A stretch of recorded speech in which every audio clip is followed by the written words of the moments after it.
What's up, y'all, and welcome into the Jack Vita Show. I am your host, as always, Jack Vita. We're back here in action on this Thursday, May 25th, 2023, almost Memorial Day weekend. Hard to believe. This season is flying by, at least for me. First of all, I want to say before we bring in today's guest, exciting news to share. I am now doing a weekly column for Inside the Phillies, which is under the Sports Illustrated umbrella. Each week, I will have my weekly power rankings and then my notes from around the league. So I'm going to try to get some notes from today's conversation that I can include in what I'm hearing from around the league. And that's why I've got a terrific guest joining us today from MLB.com. He's been covering the Los Angeles Angels, does a great job. Rhett Bollinger. Rhett, how are you doing, my friend? I'm doing great. Thanks for having me on. This is awesome. It's great to have you here. How long have you been? I know you did the Twins for a little bit. How long have you been on this Angels beat? On the Angels since 2019.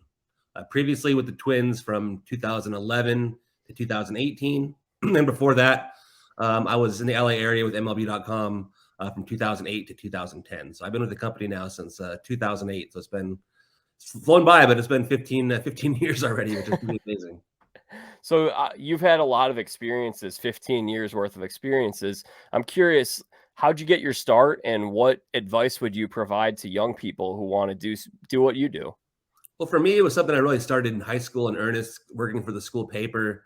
I realized that, baseball-wise, my career was not going to go anywhere after my freshman year, after getting cut from the baseball team my sophomore year.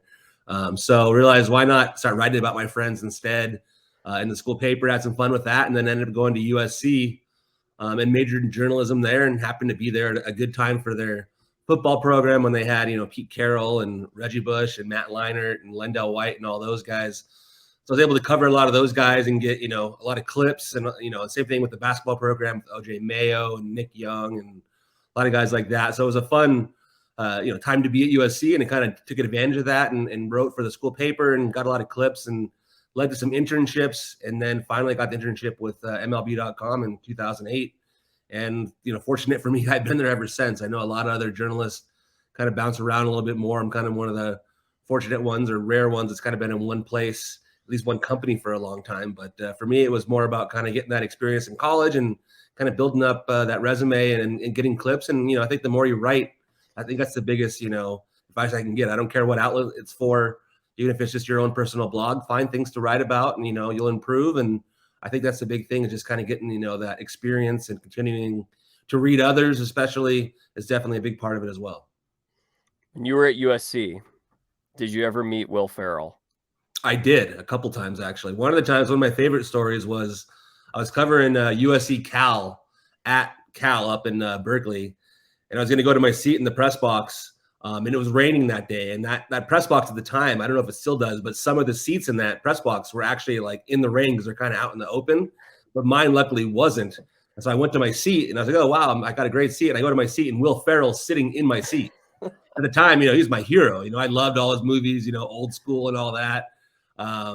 So I was like, you're in my seat. And he's like, oh, hey. And he shook my hand and I, introduced myself as, the football reporter. And so he was super nice and was awesome. But yeah, I can always tell someone one time I had to kick Will Ferrell out of my seat. So yeah, he was around a lot. It was funny. Him and Snoop Dogg were probably the two most prominent ones who were at, seemed like every football practice, because back then football practice was fully wide open. I mean, you could be just about anyone and get in there. So I think it ultimately led to their downfall a little bit, because I think some agents and some sneaky people that probably shouldn't have been there were there. But otherwise, it was a pretty fun place to be. Especially back then, for sure. Rhett, that's a great story. What do you remember? If you had to guess, do you know what year that was that Will Ferrell was in your seat? It would have probably have been 2008, probably, I would have guessed, or 2007 or so. I have to look back at the schedule and see when. So, yeah, 2008 would have been right after Step Brothers. Oh, wow. Yeah, that's probably my favorite comedy. So, yeah, I love that movie so much. So, did we become best friends? Yeah. Yeah, that's a great one. I love that movie. It is a spectacular movie. It's one of all-time great comedies. Big fan of Step Brothers. It's right up there with Happy Gilmore. That's another one. What are your other favorite comedies? You got any other? As a kid, I loved Tommy Boy, a big Chris Farley fan for sure. Yeah, definitely Old School was a good one for me. I definitely love Step Brothers a lot as well. Dumb and Dumber was a funny one growing up for sure. But yeah, definitely a Chris Farley guy for sure. He was my favorite on SNL and stuff, especially growing up before he unfortunately passed. So the Angels are 28 and 23, 5 games above 500. And then, of course, there's obviously a lot of conversations looming about Shohei's future with the organization. Before we talk Ohtani and what his future holds, I'm curious your assessment of this team. Is this right around where you thought they'd be? Are they a little better, a little worse than you expected? Kind of right around where I thought they'd be. If anything, they've been maybe a little better in some ways. At the same time, they really hadn't fully clicked until recently. I know we'd seen some flashes of, the offense being pretty good early in the year, and then the rotation had been kind of shaky, though, in some ways, not quite as consistent as it was in the second half last year. Last year, the rotation really came together well. In the second half, Jose Suarez got on track, and Reed Detmers did as well. And Patrick Sandoval had a consistent year last year, all year. And then Shohei Ohtani is Shohei. So they actually kind of had the semblance of a pretty good rotation coming into this year. And it didn't really work out that way. I mean, Suarez is now injured. Detmers has struggled a little bit. Tyler Anderson, who they brought in on a 3-year deal, has kind of underperformed.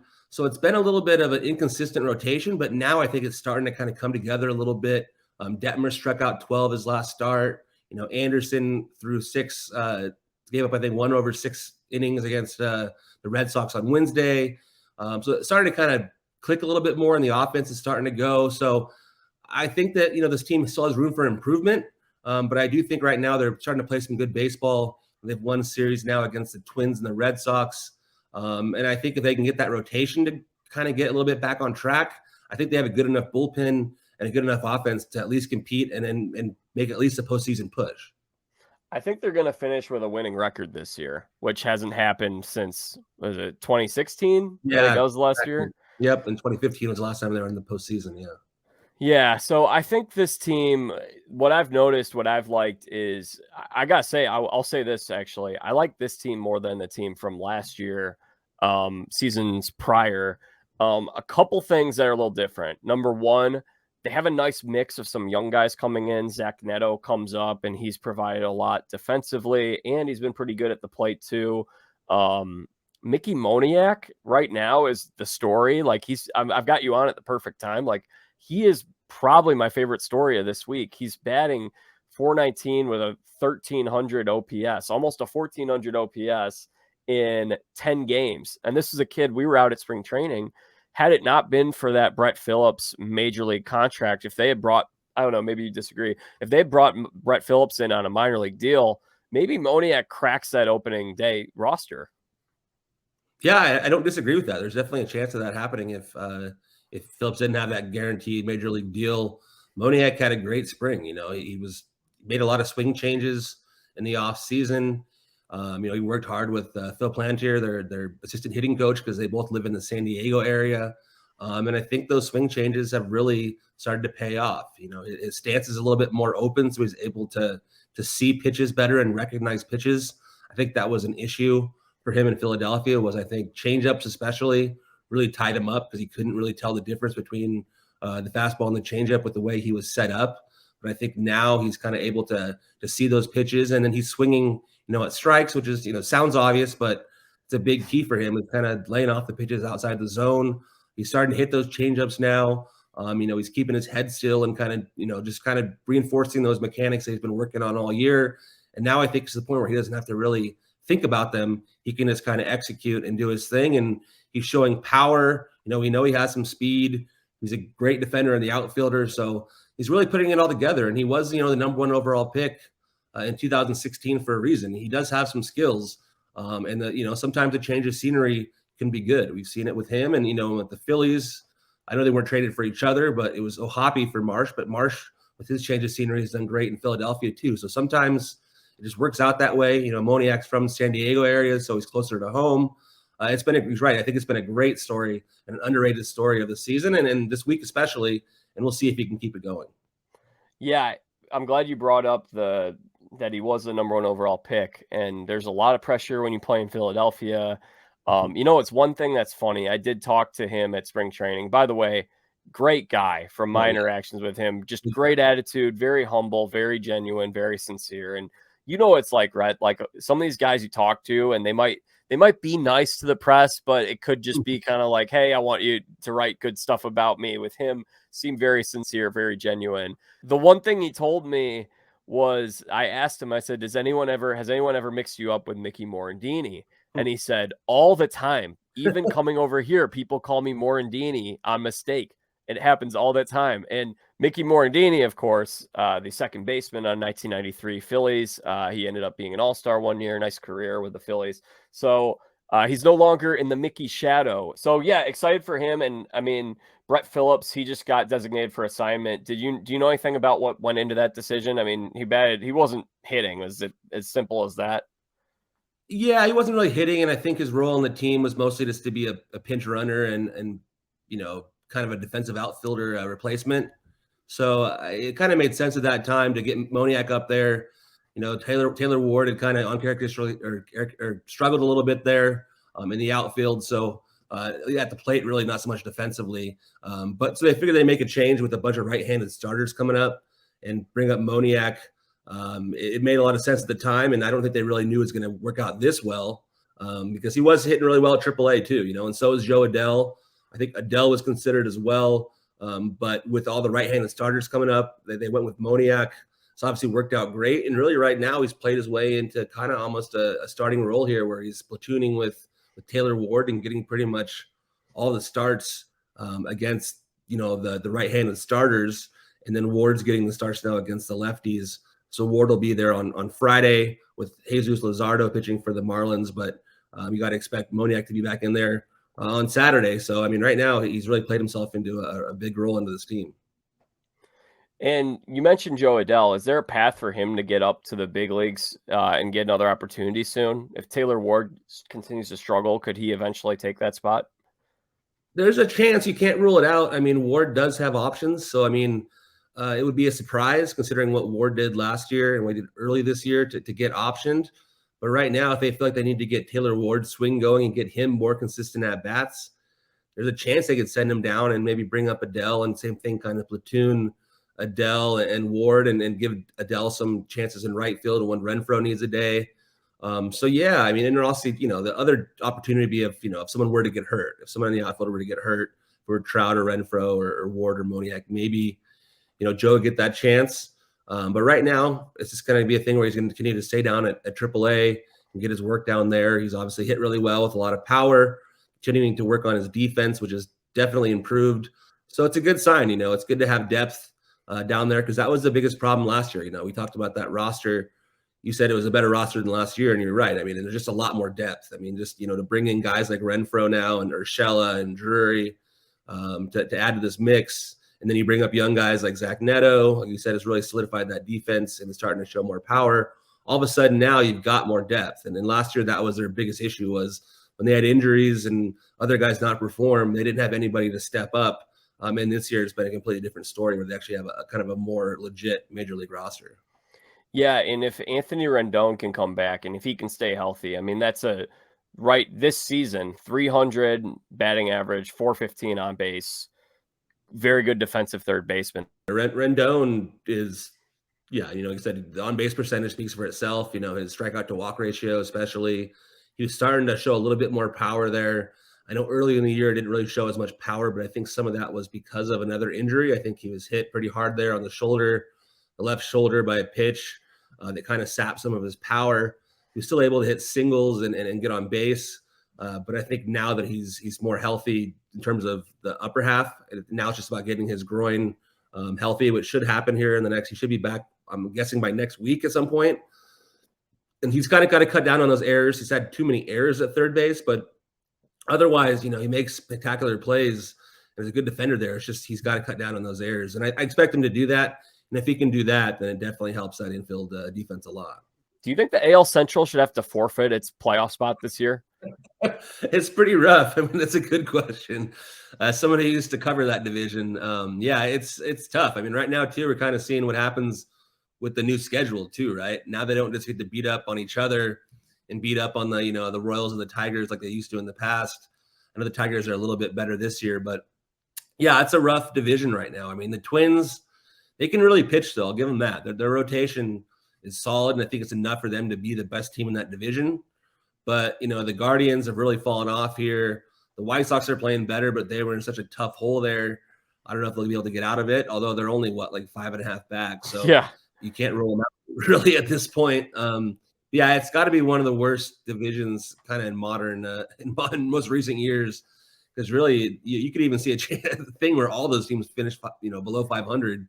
Although I do think the Twins have the pitching to potentially be a decent team, and maybe they'll add a bat or two at the deadline. But you're right. So far, this division in the Central has been pretty rough. Whereas, in the East, every team was above 500 at one point, and it's a completely different story than the Central. So we'll see how it goes the rest of the way. But so far, it's been pretty rough for them. Yeah, I'm still waiting for Cleveland to turn it around. They're 7 back in the loss column right now, which does not feel right at all. I mean, this team can get healthy, and if they can maybe heat up as it starts to warm up outside, I'm waiting for that to happen. I made the comparison before. I do think that I'm not saying I expect it to happen, but Cleveland could be like the Braves from 2 years ago, where maybe they pick up a couple guys at the deadline on the cheap, just a couple of, bats that they need to get their jumpstart their offense. And because their division is so weak, you're 7 back right now in the loss column, but you're only 4.5 games out. So if you can just hang around, I don't think Minnesota is going to run away with that division unless they really go on some big hot stretch. But I think there's a path for them to heat up, get on a run, and find their way back in the playoffs. Yeah, I don't disagree with that. I mean, the Guardians have been a team in the past that have found ways. They've a team, truthfully, that's really kind of been slow starters historically too, for whatever reason. Yeah. So they've done it before. They've been a slow starting team and then kind of got on track. But they're going to have to hit, though. Right now we just saw them in Cleveland, and Josh Naylor hit for power for them against the Angels 3 straight times in the 8th inning, which was pretty rough for the Angels. But other than that, the Guardians, looking through their lineup, just don't really have much power. Ramirez is coming off. He's got that hamate bone injury that I think has kind of hurt his power a little bit. And then Josh Bell hasn't really clicked the way they hoped he would. So last year they kind of got away with it because they were able to put the ball in play a lot, get a lot of singles, and kind of run their way into a lot of runs. And this year they're not really doing that either. And I think maybe it just hasn't really been their year. Some guys last year had career years, it seemed like, and to have them repeat it just hasn't really happened. So there's a chance these guys kind of get it going because of their track records. But at the same time, it's just this season's kind of gone south here so far recently, and their rotations hasn't been quite as good. They're leading on some rookies.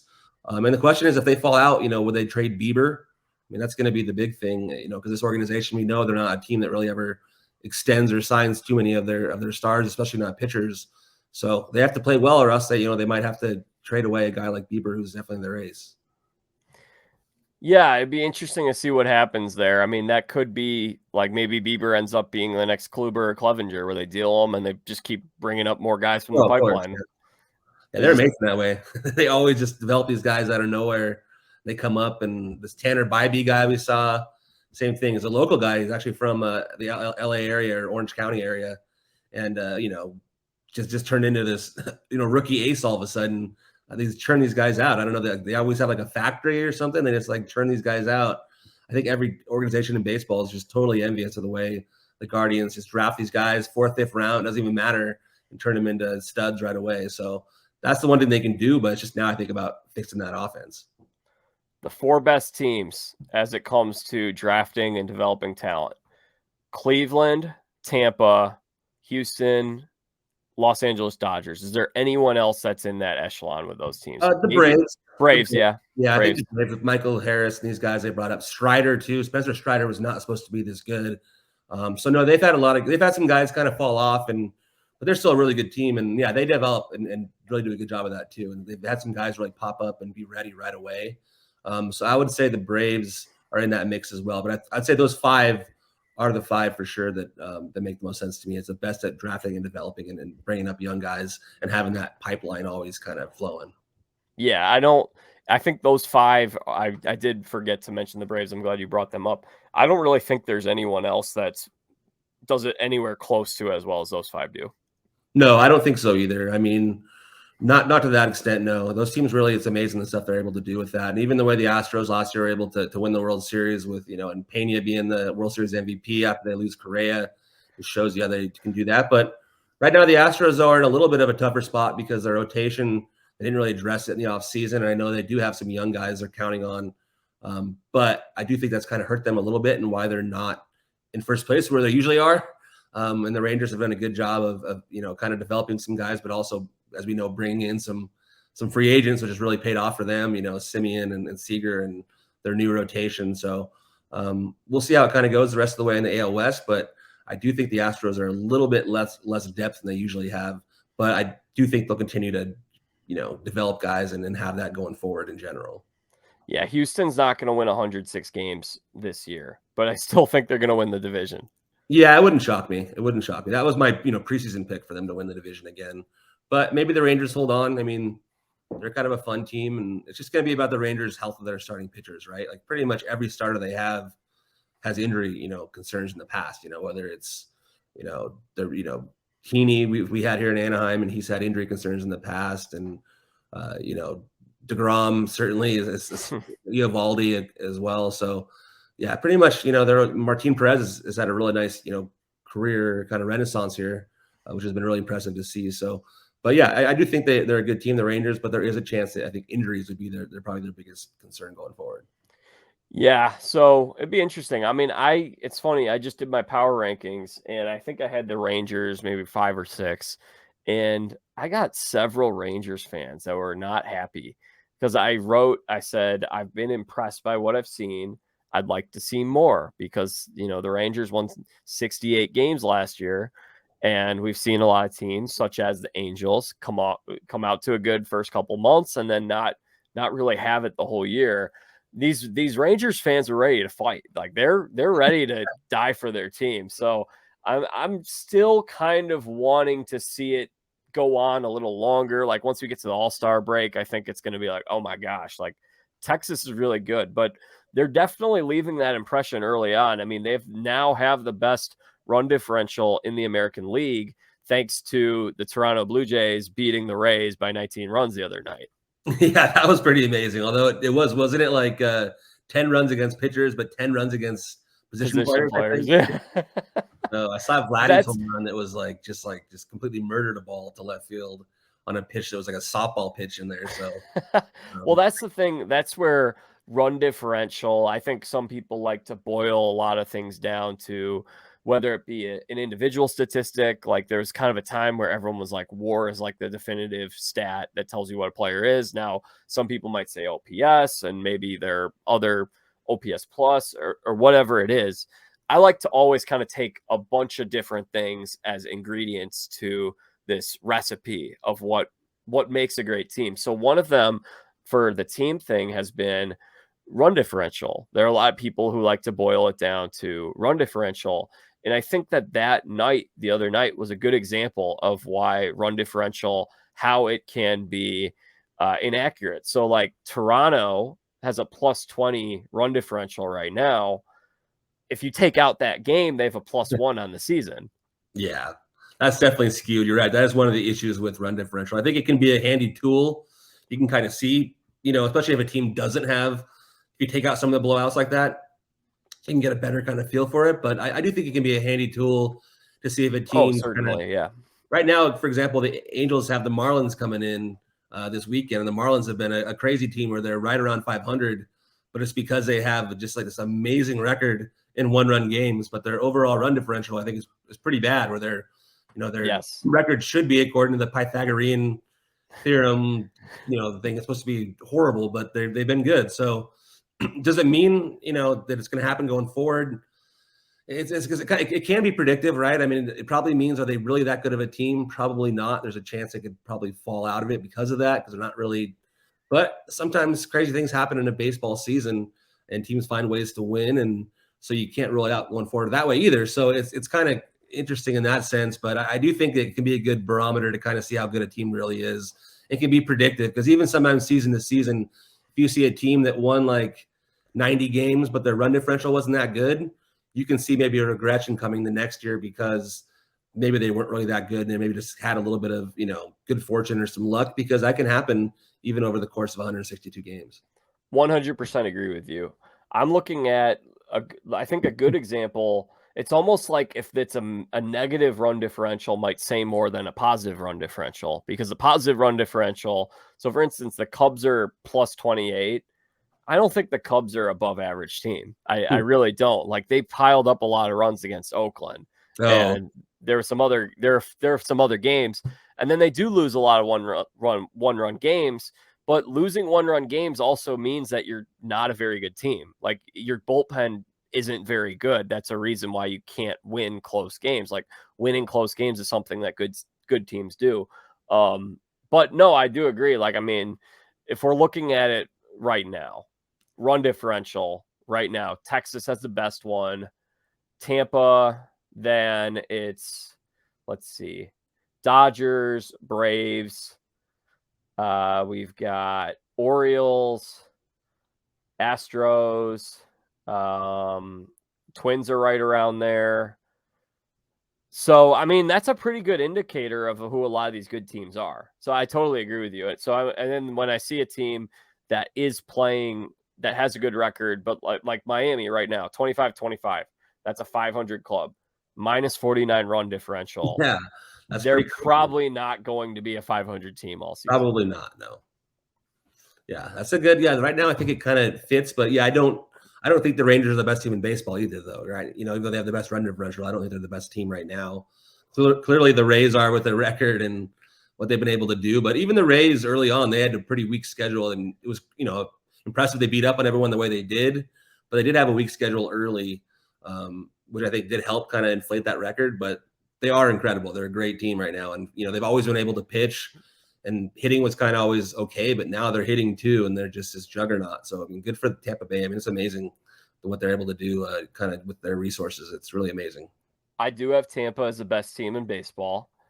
I will say, though, Orestes Destrade, who did the Rays pregame, postgame for about 11, 12 years, he was on here a couple weeks ago, and he brought up a really good point. Something I hadn't thought of is, Tampa right now 23-5 at home, and he drew a correlation to, part of why, not all of why, but a part of their success playing at home is because of the hurricane. They played all of their spring training games and had all of their workouts in their own building.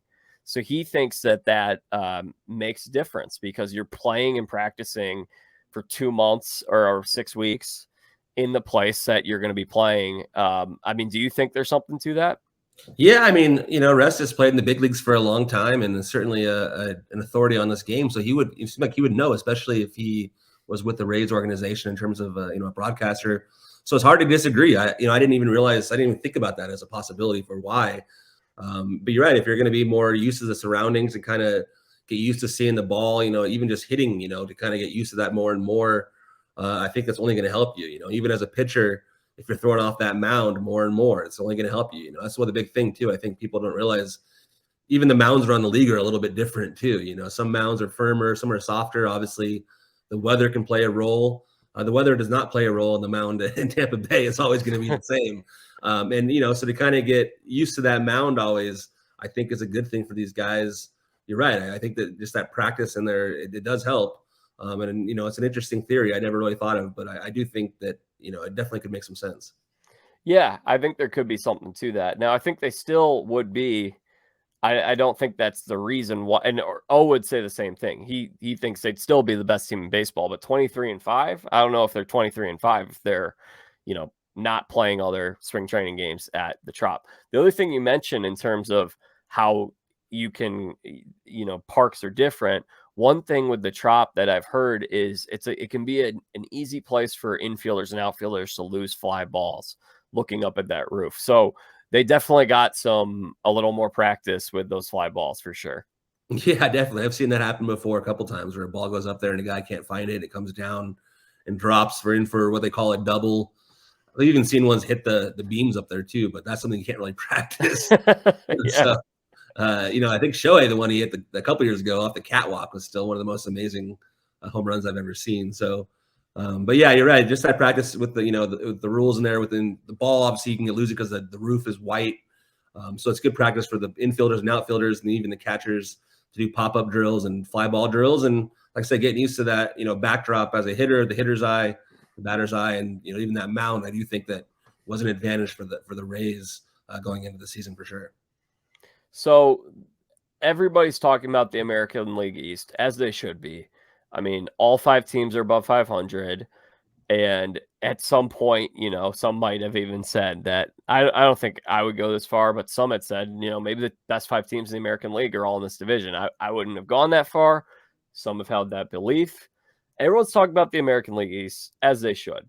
But the American League West is a very competitive division. The main difference is that the team at the bottom is actually really, really bad in the AL West. That doesn't exist in the AL East. There's nobody that's historically, I mean, Oakland's on pace. 10-41, right? Are they right now 10-41, and as of Sunday, they were on pace to win, I think, 35 games this year.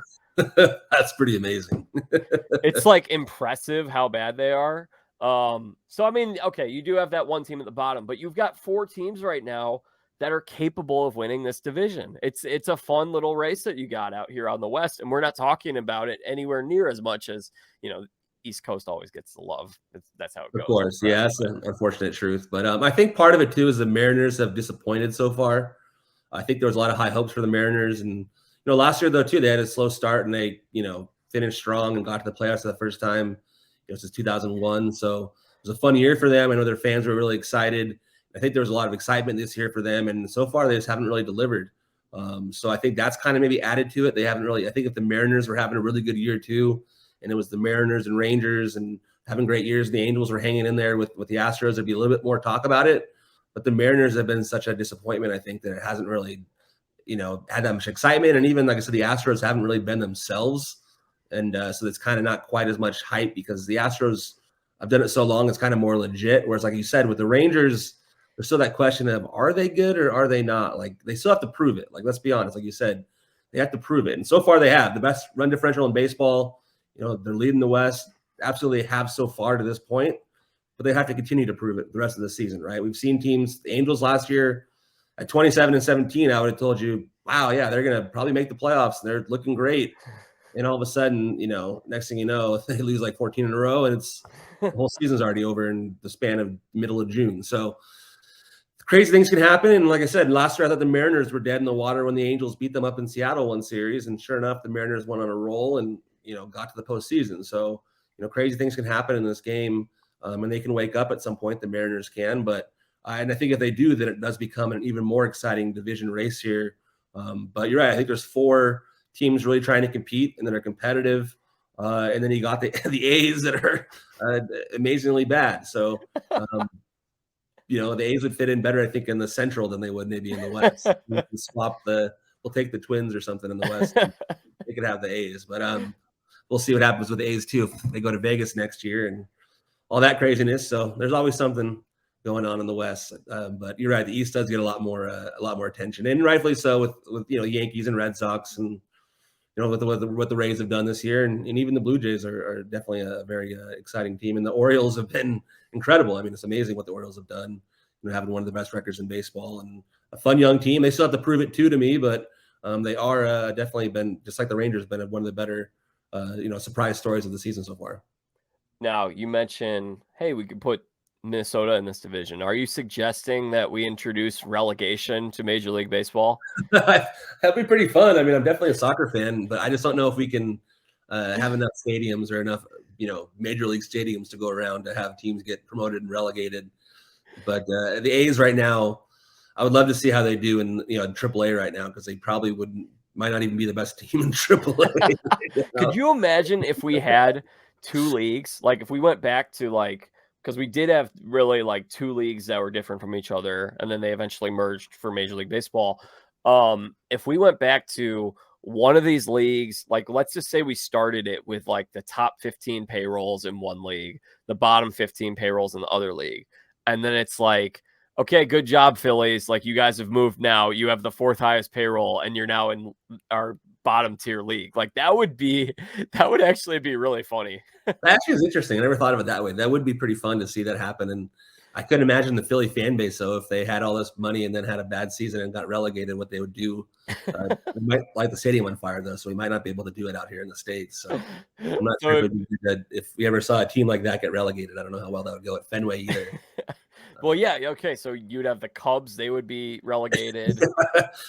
Well, it'd help you from tanking, right? No more tanking for the big teams. That's kind of the thing. I mean, it's one of those things that if the Cubs and the Astros didn't win those World Series after those tank jobs, I think there wouldn't be as much tanking. But because they both did, I think it made it okay for other teams to follow that model. And it's not always a perfect model. It just happened to be executed well by the Cubs and the Astros. And I think other teams have tried it and have not executed it well and have been stuck in rebuilds for a long time. So I think that's one of the things in baseball in general they do need to try to address. So is to stop the tanking. It's not fun for fans to have to sit through a whole 162 game season with the team tanking like that, and without a clear strategy. I mean, the A's, to their credit, have been a good team in the past and have done this, not to this quite extent of a full teardown, but at least they've had the vision in the past to be a good team after doing this. But it's a dangerous thing to do, and it's not fair to the fans to have to sit through these rough seasons before these teams get good. It's just a tough cycle to have to deal with as a fan.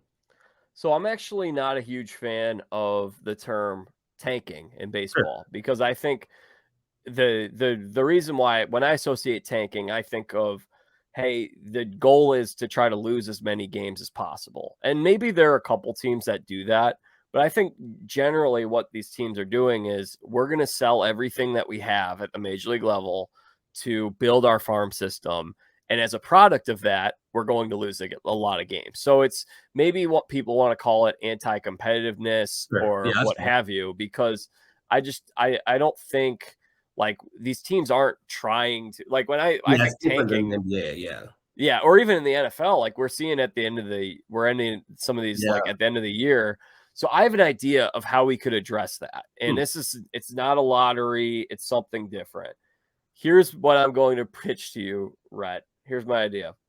How about the draft order is determined by most wins after playoff elimination. So theoretically, the Oakland A's are going to be the team that gets eliminated first. Once they're eliminated, they're going to need to win those games. So the goal is, essentially the worst team should have the opportunity to win the most games. But this would make it, theoretically, it could be interesting because now you get to the trade deadline and the A's are like, well, we want that number one overall pick. Let's add a few guys here to this roster. Maybe we start winning some games, and then it could be fun for the fans because you're rooting for your team to win at the end of the season.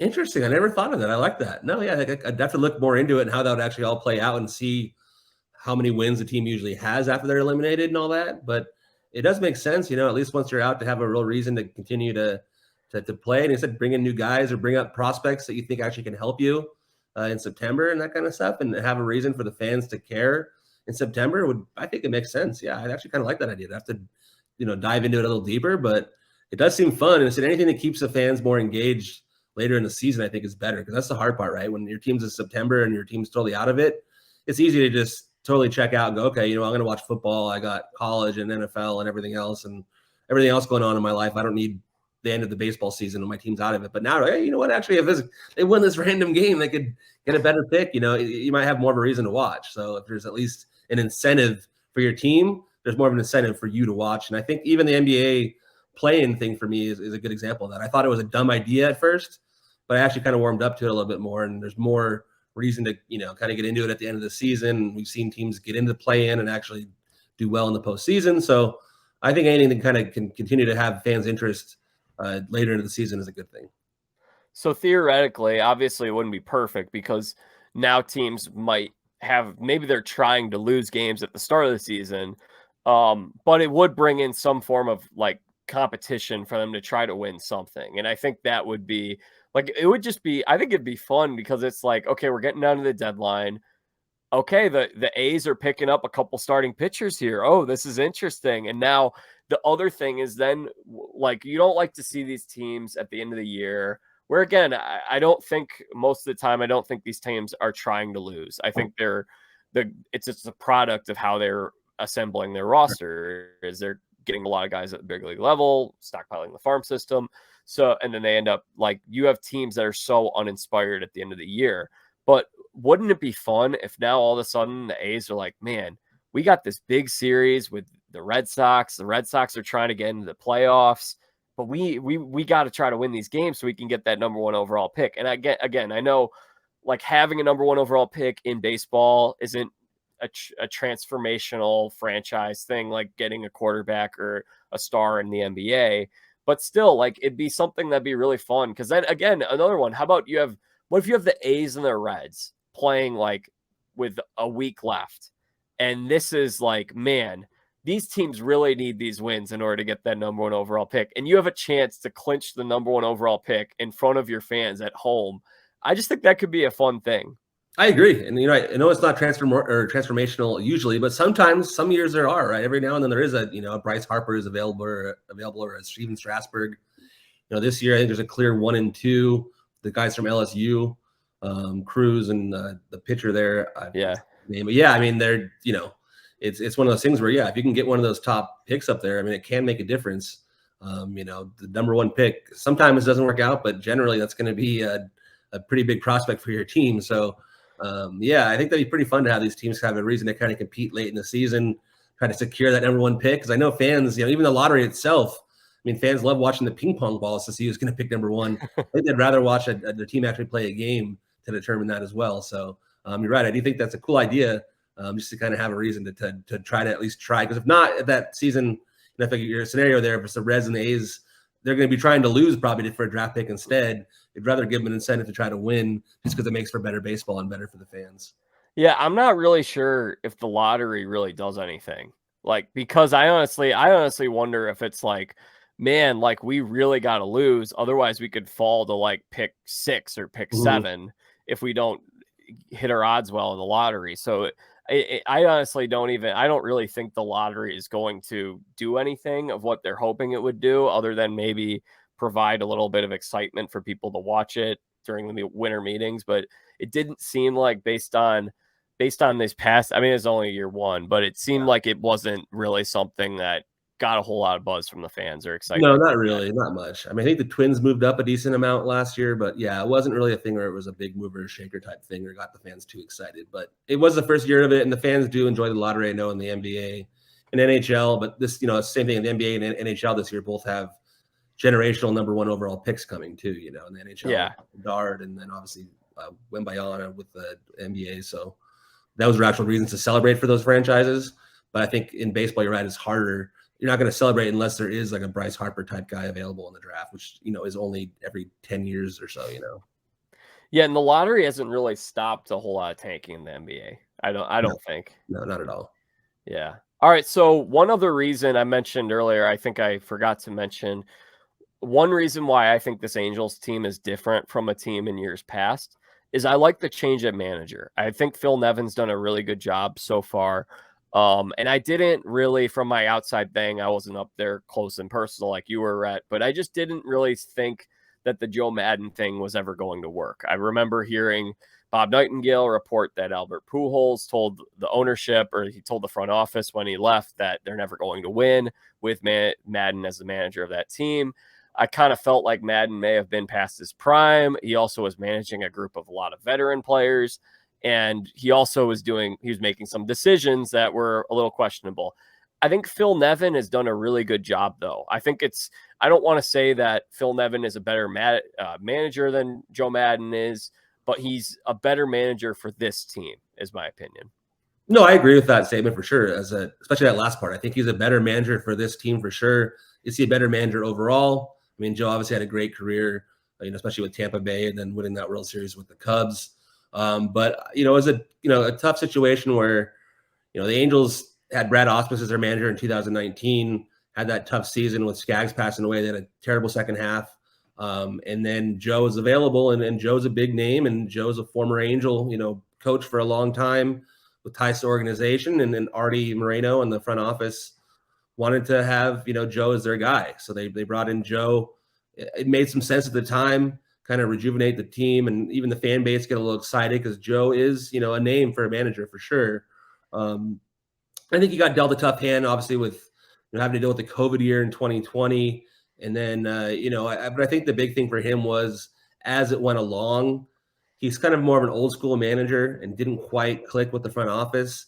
And I think even as he went along, he was, one of those things where he wasn't fully in tune with everything in the organization too. Sometimes even with us, we'd ask him what's going on with so-and-so's injury or how's so-and-so doing at, AAA. And you could tell Joe didn't really know as much, right? He was more interested in the 26 guys he had in his, locker room that were ready to play, and everybody else kind of old school mentality he didn't really know or really bother with. Whereas, Nevin is fully plugged in on everything that's going on in the organization. He's aware of what's going on. He's, someone that has a good relationship with the front office and also with the players, especially. I think Joe, being a little bit older, was tougher for him to really relate to the players, whereas Nevin is, in his 50s, and he's kind of a father figure to some of them, especially the young guys like Neto, maybe even Reed Detmers and the guys that are in early 20s, Logan O'Hoppe. So I think these guys really respond to him. I think they play for him. They really like him. There's better energy. I think Joe tried to instill that, but it just didn't quite come across. And then I think with Nevin, he's just more kind of in the clubhouse, more talking to guys, just a better relationship, I think, overall with the players. And I think they've responded to that. And I do think that's the reason why they've been better this year, because I do think Nevin really connects with those guys really well. Yeah, I kind of feel, and I have not met Joe Madden, but I have met Phil. Joe Madden strikes me as someone that might be someone that not everyone would connect to. Like, I just don't like, to me, like I talked to Phil and I just felt like, yeah, I like what you're saying. Like, I feel like if I played for this guy, I'd really like want to play for him. And I felt connected with him just after talking with him for a few minutes. Former player, just kind of felt like just everything you're saying. Whereas I feel like Madden, maybe he's a little older and, just kind of the way he talks a little bit. Like, he just seems like someone that not every single player might connect to the way that Phil Nevin does. Yeah, Joe has a persona to him, right? I mean, Joe's kind of got, especially as he's gotten older too, but just a different feel than Phil. Phil's a little bit more down to earth in a sense, I guess you could say. Yeah. And so a little bit more relatable, especially for the players, because I do think he's like Joe. Probably to a lot of the players is kind of like they're like a grandpa's age to them. Yeah. He's a kind of a hip, cool grandpa, but kind of like a nutty professor kind of guy. Yeah. So, and then when you're, these players that are in their early 20s, mid 20s, and they got a manager who's like in their early 50s, and it's just kind of a big emotional guy too. I mean, Phil wears his emotions on his sleeves, whether it's his anger in the dugout or his emotions talking about his son's in the big, his son in the big leagues and what Bruce Bochy meant to him as a manager. He just wears his emotions on his sleeve too, because he's an emotional guy. So he always sticks up for his players in terms of they'll get thrown out of a game if there's something going on with the player at the plate or they'd like the call. So he's a fiery guy, and I think, but it's still authentic. He wears it all on his sleeve. So I think the players know that like Phil is 100% real and authentic, and he actually is really, there for us and really trying to go to bat for us, and will deflect blame to the media for us. So I think he just, and also because he communicates better, I think they kind of just have a better overall understanding of what their roles are and what, Phil's overall motivation role. I think it just works better for this group specifically. And clearly Joe's, motivation tactics and his roles have worked in the past, winning the World Series, and what he did in Tampa Bay was amazing, but I think it just didn't work here in Anaheim. And I think the move to Nevin was a smart one. And I think he really has done a good job, I think, this year, especially as he's kind of learned more, because last year was his first, foray into doing it in the big league level. I think he's gotten better with more experience and more time. So we're coming up on almost a year now since a memorable day in what will be a memorable day in Angels history was that gigantic fight between the Angels and the Mariners. And that had been kind of brewing for a little bit. Do you feel like that was a day that Phil Nevin may have like taken over that clubhouse, won over the clubhouse, and brought that team together? I think it definitely played a role in that a little bit. And I think, I think the team But at the same time, it hurt the team in a lot of ways too, though. That was a thing where Nevin had to go away for 10 days. And, I think the guys respected him doing what he did to kind of get back and show the Mariners, they're not going to take anything lightly if they're going to be throwing at Mike Trout.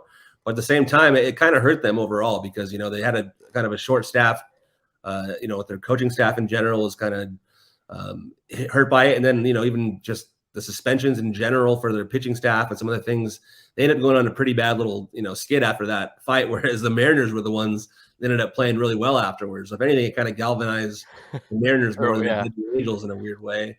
But it was another thing that shows that, that he definitely has their back, but also shows sometimes that his like fiery emotions can get the best of him a little bit too. Like looking back, I bet he regrets, instructing Wentz to do what he did. And as obvious as they did it way too obvious.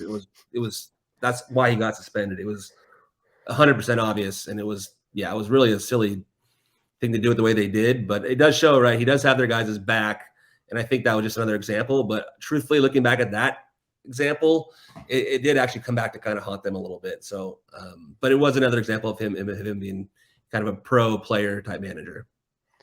You were there for that day, right? I actually was not. It was a home game, but it was a random home game where I only get a few of them off a year at home. And sure enough, I was home, and I wasn't watching the game either at that time.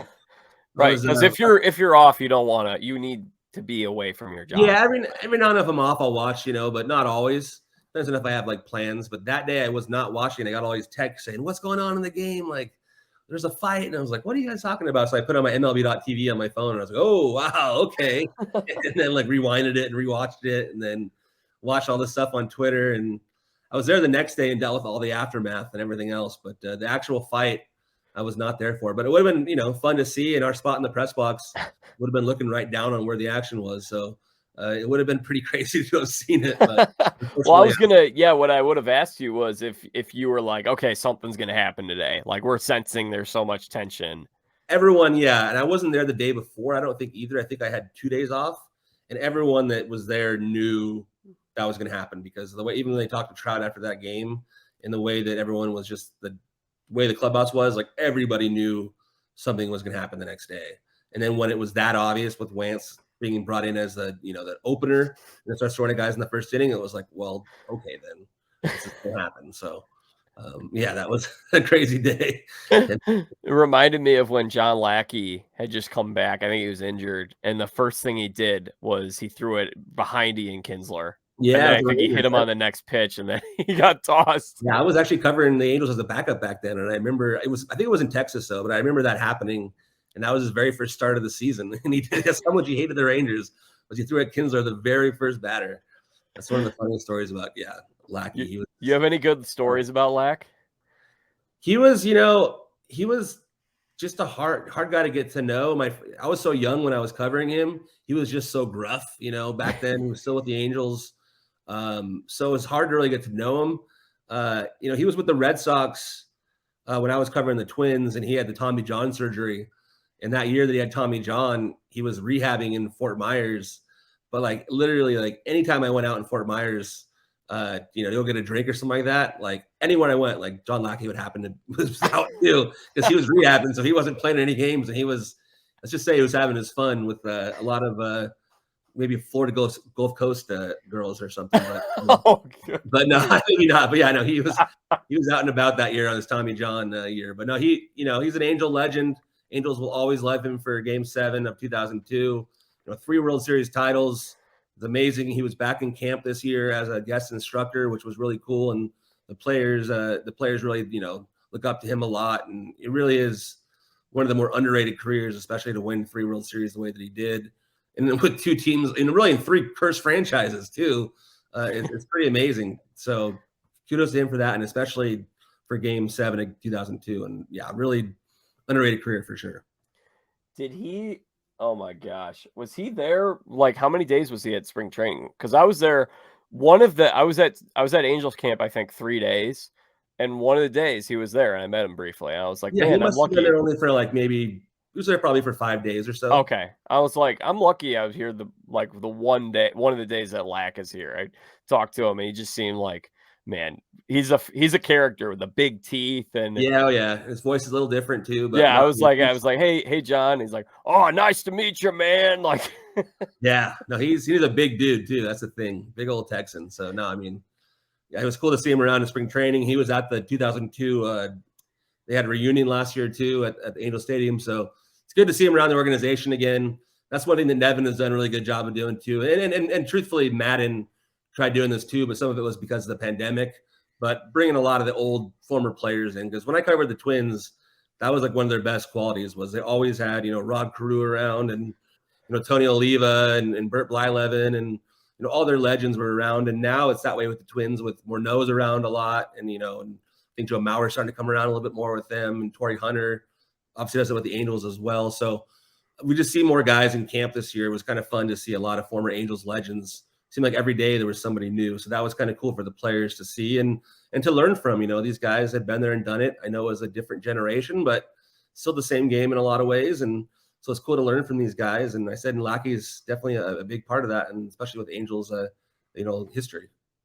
yeah, I remember the one day I really spent a lot of time at Angels camp was Lackey was there, Kurt Suzuki was there. Kurt's now employed by the team, and Ben Francisco is also now he's a minor league coach. I think he was maybe doing a little bit of scouting before that. All those guys, it was cool. And then there's only one other team that I visited that I really noticed that at was the Mariners camp. Okay. Ichiro was taking batting practice. Mike Cameron was participating in hitting drills. And then, well, not a former Mariner, but Stephen Vogt's a coach now. So that was really the only of the camps where I'm like, oh, like this is something going. These two camps were the only ones where I'm like, wow, I'm seeing like former players. Like this is really cool. Yeah, that's always a cool thing to see. Obviously having Ichiro anywhere is amazing. Ichiro is just the best. So yeah, I mean, it's a cool thing for the players to get to know these guys and to learn from them. I mean, even with Carew would come into camp and teach them bunting and all that stuff, and like who better to learn from than Rod Carew on definitely a lost art for sure. But even pitching, you can always learn from former players and show you their grips or how they threw certain things.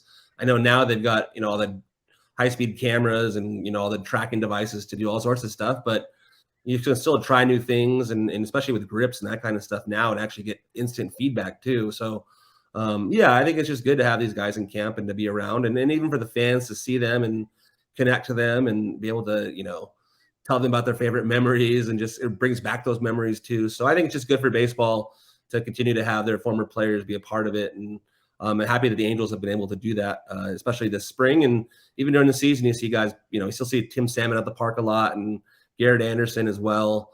So it is cool seeing guys like that, especially that are such prominent former Angels, still a part of the organization and still around the team. So we teased it earlier on. We gotta touch on it before we go. Los Angeles Angels, they're 5 games up above 500. They're 1 game back the wild card. Shohei Ohtani is in the final year of his contract. Could there be a trade here with Ohtani? It seems unlikely at this particular juncture. I think the only way it happens is if Ohtani flat out says, I am not signing here, and the Angels are also out of the race. I don't see a scenario where they trade him if they're in the race or if they have even a semblance of a chance of signing him in the offseason. He just means too much to them, especially if they're in the race. You can't replace him with whoever you're going to get. You're going to get prospects that aren't going to help you quite yet anyway. And even if you do get prospects for the future, I think people are overestimating what they're going to get for Shohei for half a year or for 2 months of Shohei.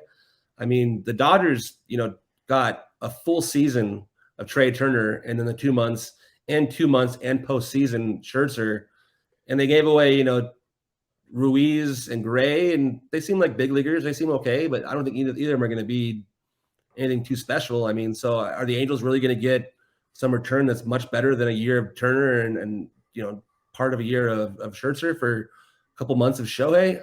I don't really know. So, I mean, is it really going to be everyone acts like it's going to be this franchise-changing trade? They'll get all these prospects, but for 2 months of Shohei, I just don't really see it. And there's also the business side of it too. Shohei brings in a ton of revenue in terms of all the, the fans that come to his games and just the Japanese sponsorships they have right now all over the ballpark. and just all the merchandise and everything else that Shohei brings in, if they trade him, all that goes away. And obviously it's going to go away if he signs somewhere else too. But I don't think they're willing to do that now in season. Said unless it was an absolute case where he said, hey, I'm absolutely not coming back, and the team just went on another big losing streak before the deadline and was totally out of it. But if they're even remotely in it, I think they're going to, keep Shohei and see what they can do and try to re-sign him. It's hard to really know what's going to happen. I think anyone who tells you they know what he's going to do is definitely lying to you. Shohei's a really private person. Really doesn't talk to us much in the media outside of his after his starts, really. So he's a private guy, and so it's hard to really know what he wants.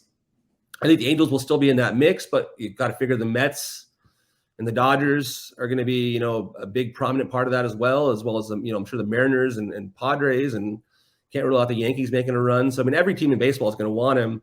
It's just going to be who's going to be able to afford the 500 or 600 million or whatever he's going to get. So it's a crazy, thing that we monitor out here, as much as we can. But right now, this time of year, he's not going to sign an extension now, and he's not going to get traded now. So it's not quite on the radar yet. But as we get closer to July, it's going to be a big talking point. And clearly his contract situations all year has been a talking point through the national media, just because it's so crazy, because no one really knows what's going to happen and how much money he's going to get. So I'm glad you mentioned those potential suitors, because based on what I've heard, I would be surprised if he ended up not on the West Coast. I mean, that's a long way. If you're playing all the way on the East Coast, that's a long way from Japan.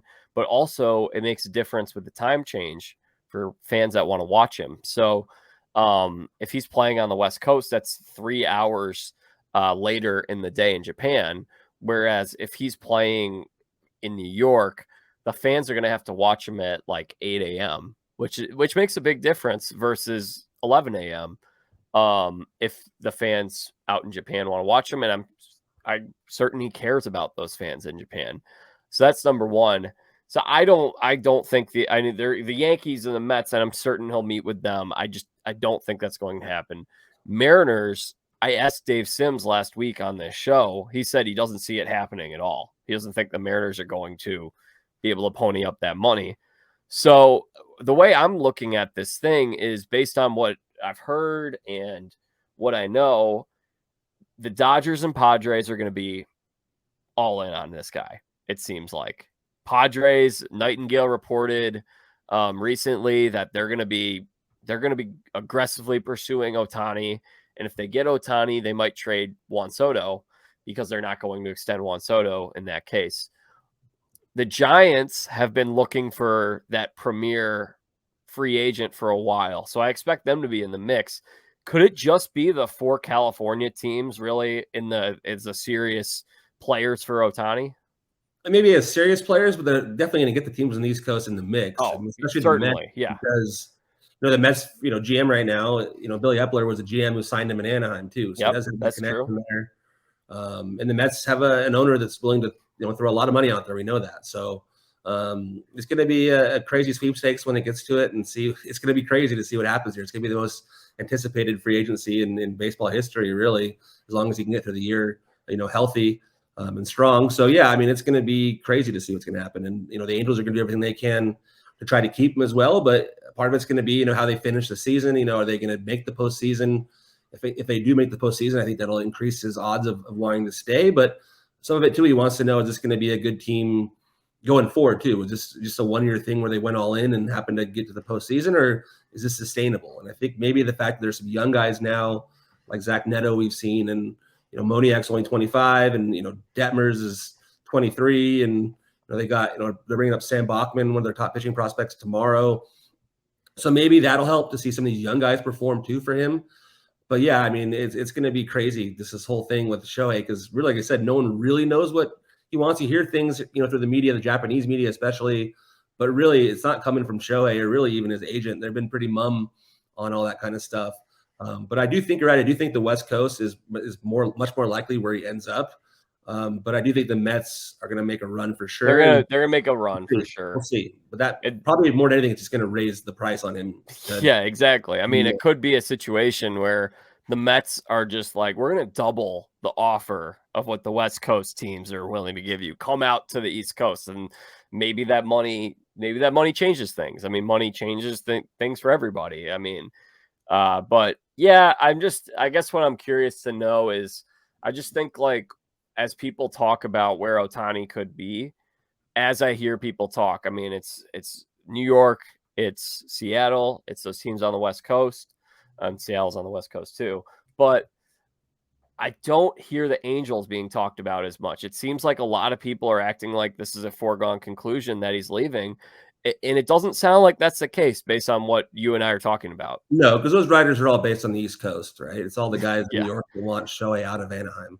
So that's more their opinion than actual facts or what's really going on. I mean, clearly, and also it's easy to pick on the Angels, right? They're the easiest, they're the biggest running joke probably in baseball over the last decade. You know, to have Trout this whole time and then have Ohtani too now, and then not make the postseason since 2016, and the issues with, you know, the owner looked like he was going to sell and now he's not. You know, all this stuff going on with this organization. They've had other issues in the past, clearly. So I think they're easy to pick on. So it's easy to be like, okay, Shohei, he's leaving there for sure. It's just Anaheim. Whereas I think when you're really around it and see, you know, how much he does like the certain, you know, people that he's around, and, you know, the stuff that, you know, every day you see, it's a little different. But at the same time, they are right that he does have to be, you know, prove that this team's going to be good in the future and is going to be sustainable. And maybe he doesn't think it's going to be that way. And I think a lot of people do feel that the Angels right now are an inconsistent franchise. It doesn't really have a clear path to being, you know, consistently good, but they are starting to break in some better prospects. They do make the postseason. I do think they have a chance to keep Ohtani. It's just a matter of, you know, how they fare at the end of the year. You know, and if they can make the postseason, I think they'll have a better shot. But in general, anyone who says they really know where Ohtani is going to go, they don't really know yet. I mean, it really is just one of those things where he's such a private guy. No one really knows yet. People can speculate, and there are certain places that make more sense than others. But to rule out Anaheim or, you know, anything like that, I think would be silly at this point. Maybe you could touch on this. I mean, you know, he is a private guy. He's not a big, like, party guy, right? He's not a big nightlife guy. So that's another thing where you speculate. West Coast might sound a little better than New York. Yeah, no matter where he lives, he's not going to go out and do anything. I mean, all he literally does is he goes to the ballpark, he gets his work in all day, he hits or pitches that day or both, and then goes home and sleeps a ton, and then comes back to the ballpark and does it again. He really doesn't have anything of a social life, to be honest, when he's during the season, because he doesn't really have time for it. It's just to be able to pitch and hit at the level that he does, it takes so much work and so much preparation that's all he focuses on. It's all about his diet, his exercise, his routine, and his sleep. I mean, he's a huge sleeper. I mean, he loves to sleep more than anything. It's a big part of his routine.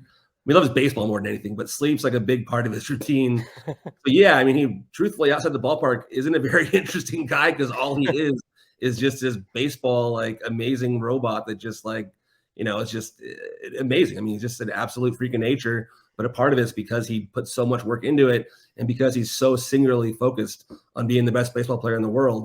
And that's why he is the best ball player, you know, the best in the world, because he's the one that, you know, he's so focused on baseball. It'll be interesting to see if that changes as he gets older, or in a new, you know, if a new team or just new life experiences, whatever. But as of right now, he's just, you know, pretty much a baseball rat whose entire existence is baseball right now. You know, touching on that, another thing, Mike Trout. People have kind of said that, oh, this Mike Trout guy, he's not a huge personality, or some people might say he's boring.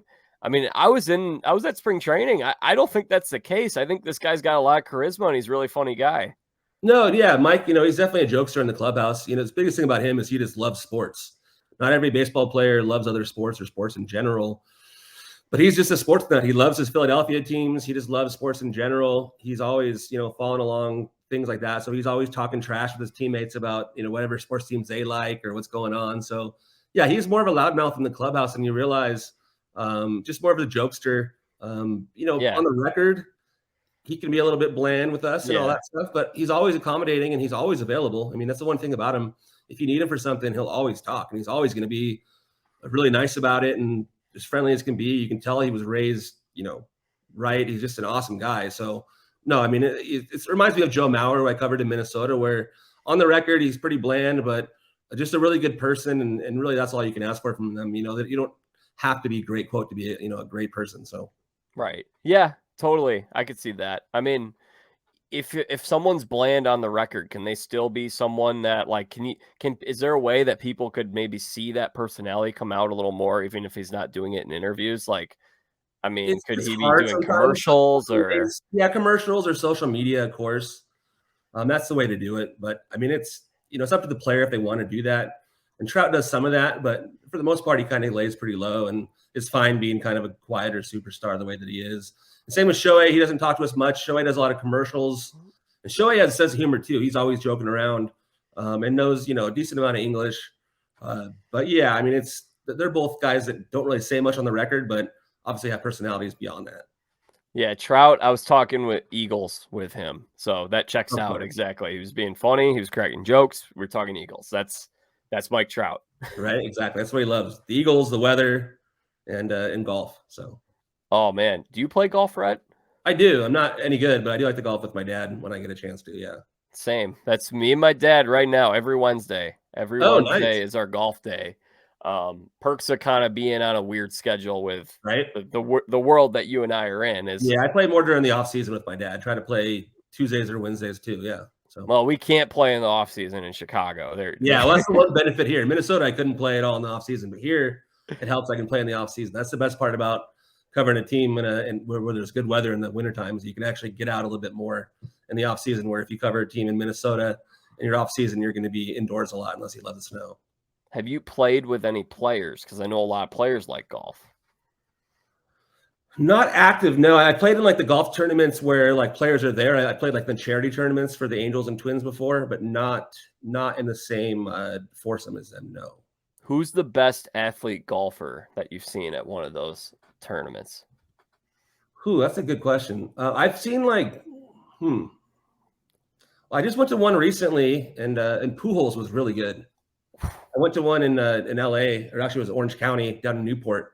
There was a big one for the Urban Youth Academy in Compton. It's a really cool thing they do out in Compton, and a lot of MLB players went through that academy. But they had a big tournament down in Newport Beach, and maybe because he's retired, and he's playing all the time. But Pujols was ridiculous. He was really good. So, that's awesome. That's cool. Yeah, I haven't been in person with any of these guys, but I mean, my understanding, I know that John Lester is a very good golfer. I've seen some videos, and then Brian Urlacher is someone that he's been on this show, so I know Urlacher, and Urlacher plays a lot, and I've seen clips of that guy. I haven't actually been out there with him yet, but he is a great golfer as well. Yeah, that's always fun. It's like you're a retired athlete.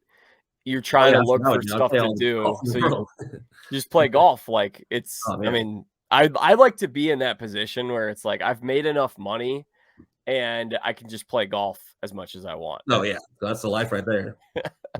And then you can be really good at golf, and then you like golf is so much more fun when you're good at it versus. Oh, and I wish I was. Yeah, that's the whole thing, right? Wouldn't that be fun? Yeah, take the good shots that I can get them. Otherwise, that's how it goes. So. Rhett, anything else that we should be watching for? Any other takes you want to discuss before we say goodbye? Yeah, I mean, the one thing is I have I'm on Twitter at Rhett Bollinger, and if you ever want my newsletter, it comes out every Monday and every Friday. So I'm following one today. Today I'm going to be writing about Carlos Estevez, the Angels closer, who's been probably the most underrated closer in baseball this year. Yeah, he's already racked up 12 saves and a 1 ERA, so he's been great. So yeah, it's a fun little thing I do twice a week as a newsletter. So yeah, you can find me there and at Rhett Bollinger. And yeah, if you ever have any questions, send them my way, especially on Twitter. How can people subscribe to that newsletter?